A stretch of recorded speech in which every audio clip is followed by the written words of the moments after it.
आज की इस क्लास में देखिए, आज हम कक्षा 10 विषय समाज विज्ञान के एक इम्पोर्टेंट प्रश्न यहाँ पे कंप्लीट करेंगे कि क्षेत्रीय दलों और राष्ट्रीय दलों के बीच अंतर बताइए। तो काफ़ी महत्वपूर्ण प्रश्न है आज का हमारा कि क्षेत्रीय दल और राष्ट्रीय दल के बीच में अंतर।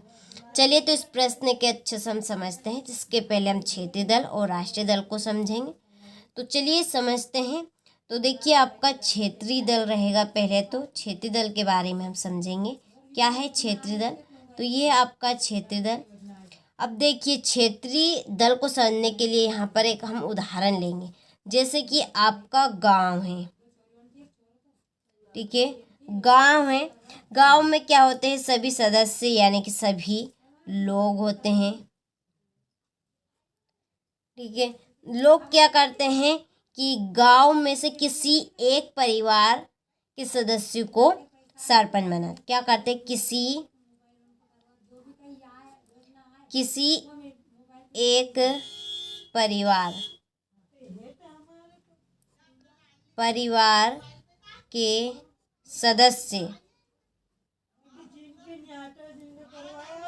सदस्य को क्या बनाते हैं, ये सरपंच बनाते हैं, ठीक है। क्या करते हैं, ये सरपंच बनाते हैं, ठीक है। अब इस सरपंच का क्या कार्य होता है, ठीक है, इसका आपका कार्य रहेगा,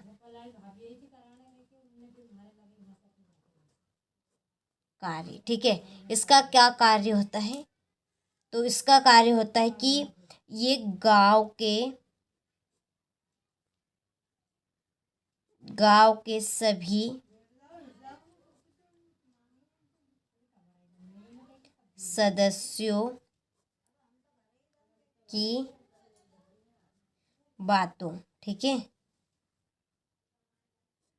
बातों को सुनेगा और गांव के कार्य करेगा, ठीक है, गांव के कार्य।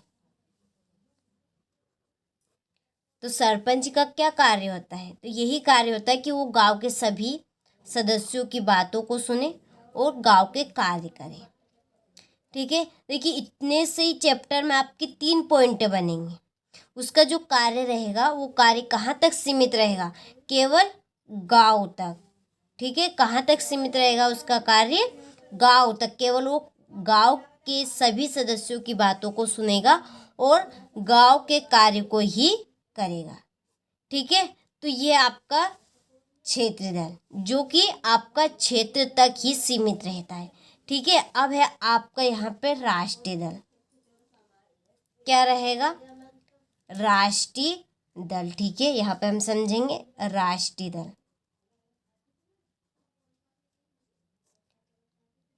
राष्ट्रीय दल, अब राष्ट्रीय दल के अंतर्गत देखिए हम लेंगे यहाँ पर जनपद। क्या है, जनपद।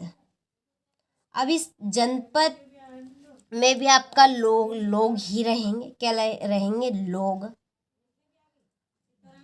अब लोग क्या करेंगे, ये भी किसी एक परिवार का, ठीक है, किसी एक परिवार के सदस्य को क्या बनाएंगे, ये जनपद, ठीक है। क्या बनाएंगे, जनपद, ठीक है। तो ये भी क्या करेंगे, किसी एक परिवार के सदस्यों को क्या बनाएंगे, जनपद बनाएंगे। अब इस जनपद का क्या कार्य है, इस जनपद का कार्य समझेंगे। कार्य, ठीक है। इसका क्या कार्य होता है, तो इसके आसपास, ठीक है, क्या है, आसपास जितने भी गांव हैं, ठीक है, क्या है, गांव है, तो ये क्या करेगा, सभी गांव के लोगों की सुनेगा, सभी गांव के लोगों की, लोगों की, ठीक है, लोगों की क्या करेगा, ये लोगों की बातों को सुनेगा।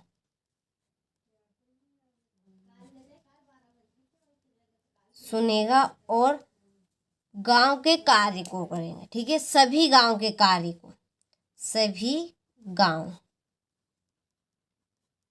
के कार्य, ठीक है, सभी गांव के कार्य करेगा।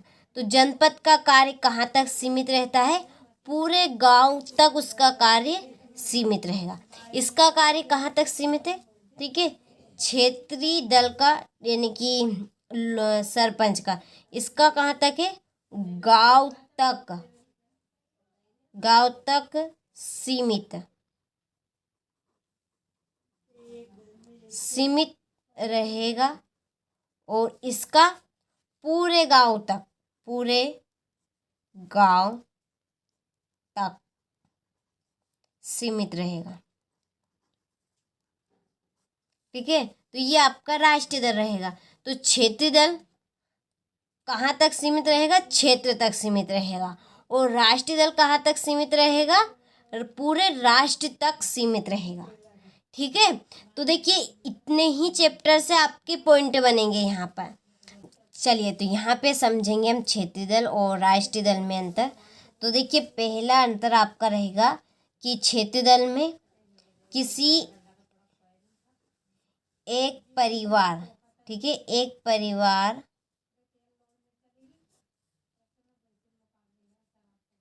का सदस्य होता है या व्यक्ति,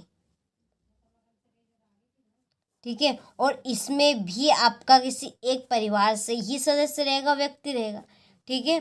दूसरा पॉइंट रहेगा इसका जो कार्य है वो कहाँ तक सीमित रहता है, कहाँ तक, क्षेत्र तक, ठीक है, ये क्षेत्र तक सीमित रहेगा। और ये कहाँ तक सीमित रहेगा, आपका राष्ट्र तक, ठीक है, ये राष्ट्र तक सीमित रहेगा।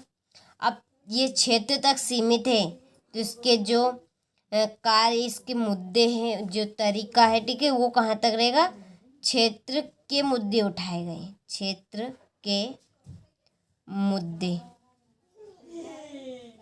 ठीक है, मुद्दे बातों को सुनेगा और ये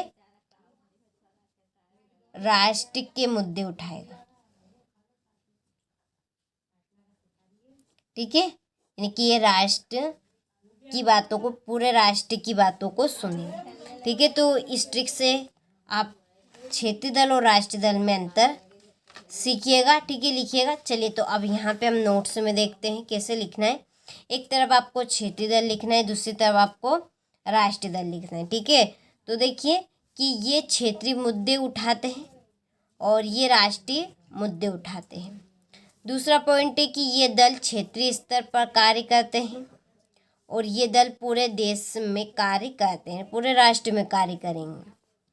तीसरा पॉइंट है कि क्षेत्रीय दलों में अक्सर किसी एक व्यक्ति या परिवार का प्रमुख है, ठीक है, कोई सा भी एक व्यक्ति होगा और वो भी परिवार का ही होगा, ठीक है।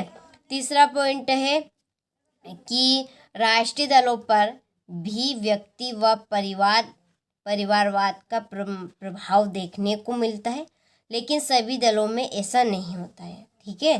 तो ये आपके 3 पॉइंट है।